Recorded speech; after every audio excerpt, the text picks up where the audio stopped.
بسم الله الرحمن الرحيم درسيgan waxaan kugu tusi doonaa qaabka loo diyaariyo data entry form adigoo isticmaalaya Excel. إسلامنا يدعو إلى تسامح ووحدة فكلنا إخوان لا فرق بين أبيض وأسود. marka hore waxaad soo furanaysaa barnaamijkaada Excel kadib waxaad qoraysaa qaybta sare ee title-ka tusaale ahaan waxaan ka bilaabayaa serial number, employee name ayaan ku xijinayaa, kadib waxaad qoraysaa gender, position-ka waad qoraysaa, basic salary, allowance-ka waad kusii xijinaysaa, kadib total salary waxaad qoraysaa marka text canshuurtii wixii laga goosan lahaa iyo net pay qofkii wixii baaqi usoo noqon lahaa oo qarashaad ah. kadib xoogaa kolomyad ayaad weyneynaysaa kuwa cariiriga ku jira.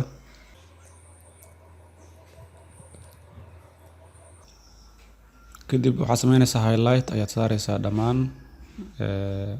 si aan u sameyno table-ka. waxaad tegaysaa insert,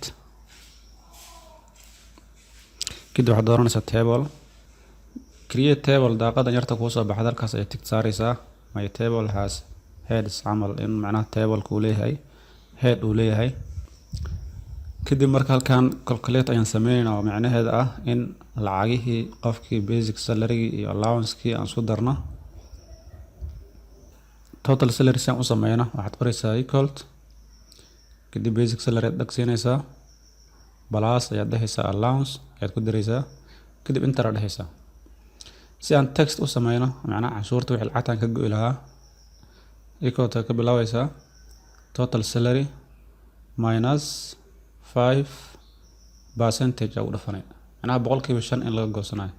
net pay si aan u sameynana equal to qori total salary minus text enter aad dhehaysaa. total salary iyo text iyo net pay insha Allah hada 00 ayaa ku qoran meesha. data markaan gelin ayaan arki doonaa xisaabaadka qaabkay u kala jarmaan iyo qofkan wax lacag saafi u soo baxayso. si aan formka u sameyno waxaad tegaysaa halka sare. aniga da formku ii diyaarsan kor buu ii yaalaa, laakiin lacala haddii meesha uu ka maqan yahay halka laga soo saarto ayaan ku tusayaa. customize quick access toolbar ayaad ku dhufanaysaa, kadib hoos ay usoo daadegaysaa more commands halkaasaa ku dhufanaysaa. halkan waxaa ka dooranaysaa marka all commands, kadib hoos ay usoo daadegaysaa ilaa aad ka tagtid form halka ka qoran tahay f ayaad ka raadinaysaa form. halkaas hadda waan helay dhag baa siinaysa, kadib add ayaad dhehaysaa. xagga markaad tagno kadib waxaad dhehaysaa okay. xaggaasuu kuu saaran yahay formka ka, kadib waad ku dhufanaysaa formka oo soo qaadanaysaa. sidaad arkaysa formka halkan ayuu ku yaalaa. sheet 1 baa ku qoran serial number, employee name, gender, position, basic salary, allowance, waxyaabo dhan halkan ay ku qoran yihiin. halkan hoosena waxaad arkaysaa total salary iyo text iyo net pay in 00 ay tahay. macnaheedu waxa waaye lacag kuma jirto laakiin xisaabta total gareysan tahay. employee name qofka u horeeyay waan gelinaynaa insha Allah, Cusmaan Camal, gender male, ICT 700 waa basic.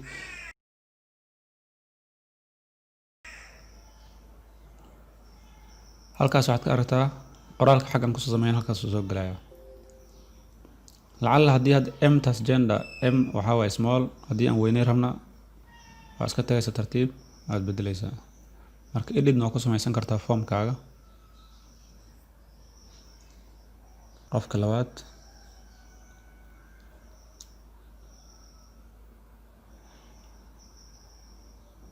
ka Cali m waaye HR waaye 800 basic salary, allowance waa 1, totalka 9 ayuu noqday.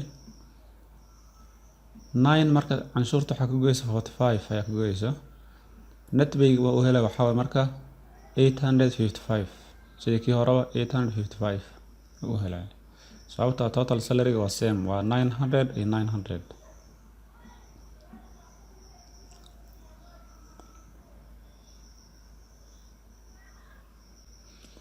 logistic basic salary waa 900 camal 1000 iyo isku noqonaysa macal allowance.